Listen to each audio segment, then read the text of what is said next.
وسلام على عباده الذين اصطفى أما بعد فأعوذ بالله من الشيطان الرجيم بسم الله الرحمن الرحيم يا أيها الذين آمنوا اتقوا الله حق تقاته ولا تموتن إلا وأنتم مسلمون يا أيها الناس اتقوا ربكم الذي خلقكم من نفس واحدة وخلق منها زوجها وبث منهما رجالا كثيرا ونساء واتقوا الله الذي تساءلون به والأرحام إن الله كان عليكم رقيبا يا أيها الذين آمنوا اتقوا الله وقولوا قولا سديدا يصلح لكم أعمالكم ويغفر لكم ذنوبكم ومن يطع الله ورسوله فقد فاز فوزا عظيما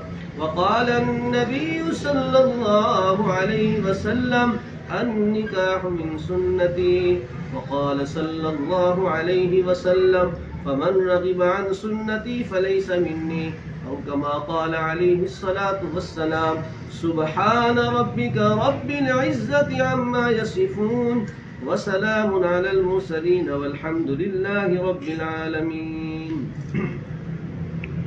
جناب غلام رضا صاحب آپ جناب محمد صادق صاحب آپ دونوں کی موجودگی میں ام البنین بنت الطاف حسین نے اپنے حق کے نکاح جناب عبد المنان بن غلام محمد خان صاحب کے حوالے کر دیا، دستخط کر دیے. آپ دونوں گواہی دے رہے ہیں.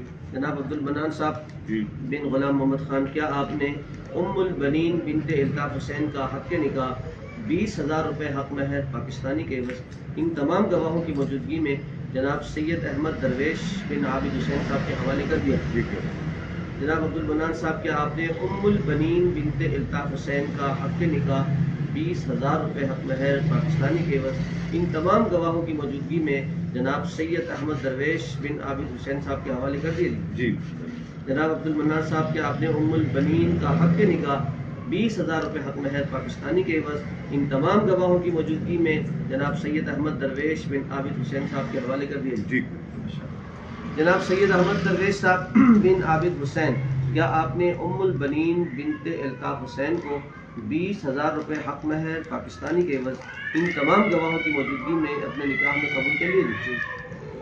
جناب سید احمد درویش صاحب، کیا آپ نے ام البنین بنت الطاف حسین کو 20,000 روپے حق مہر پاکستانی کے عوض ان تمام گواہوں کی موجودگی میں اپنے نکاح میں قبول کر لیے؟ قبول کر لیے. الحمدللہ رب العالمین والعاقبۃ للمتقین الصلاۃ والسلام علی سید المرسلین وعلی آلہ واصحابہ اجمعین. اللهم ربنا آتنا في الدنيا حسنة وفي الآخرة حسنة وقنا عذاب النار. یا اللہ یا رحمان یا رحیم یا کریم یا ذی الجلال والاکرام، اس سنت نکاح کو اپنے بارگاہ عالی میں قبول منظور فرما. یا ارحم الراحمین، اس رشتے کو قائم اور دائم فرما. یا ارحم الراحمین، اس جوڑے کو نبی کریم صلی اللہ علیہ وسلم اور ازواج مطہرات کی سچی اتباع نصیب فرما. یا رب کریم، اس جوڑے کے درمیان آقا دو عالم صلی اللہ علیہ وسلم اور صدیقہ کائنات حضرت عائشہ صدیقہ رضی اللہ تعالی عنہ جیسی محبت نصیب فرما. یا رب کریم، اس جوڑے کے درمیان سیدنا علی المرتضیٰ رضی اللہ تعالی عنہ اور سیدہ فاطمہ خاتون جنت رضی اللہ تعالی عنہ جیسی محبت نصیب فرما. یا رب کریم، اس جوڑے کو ایک دوسرے کا احترام نصیب فرما، ایک دوسرے کے حقوق کا خیال رکھنے کی توفیق عطا فرما. آپس میں محبت، اتحاد، اتفاق نصیب فرما. ہر قسم کے اختلافات سے، لڑائی جھگڑوں سے اللہ محفوظ فرما. یا رب کریم، اس رشتے کو حاسدین کے حسد سے، غضب سے محفوظ فرما. یا رب کریم، اس جوڑے کو نماز کا پابند بنا، قرآن پاک کی تلاوت نصیب فرما. ہر معاملے میں شریعت کو مقدم رکھنے کی توفیق عطا فرما. یا رب کریم، اس جوڑے کو حج بیت اللہ اور روضہ رسول کی زیارت نصیب فرما. صلی اللہ تعالی علی حبیبہ محمد وعلی آلہ واصحابہ اجمعین.